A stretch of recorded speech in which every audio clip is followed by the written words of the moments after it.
கோயம்புத்தூரின் மையத்தில் அமைந்துள்ள அருள்மிகு கோணியம்மன் திருக்கோவில் கொங்கு மண்டலத்தின் காவல் தெய்வமாக போற்றப்படுகிறது. கோவன் ஆட்சி காலத்தில் தோன்றிய இந்த கோவில் பல்வேறு வரலாறு சிறப்புகளை கொண்டுள்ளது. தினசரி பூஜைகள், ஆடி மாத ஊஞ்சல் உற்சவம், மாசி மாத திருவிழா என இக்கோவில் புகழ் பெற்றது.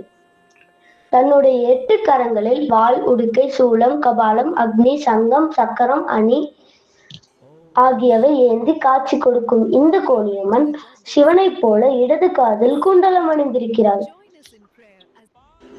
இப்பகுதி மக்கள் தாங்கள் எந்த விதமான சுபகாரியங்கள் செய்தாலும் கோணியம்மனை வணங்கி உத்தரவு கேட்ட பின்னர் தான் தொடங்குவதை வழக்கமாக கொண்டுள்ளனர்.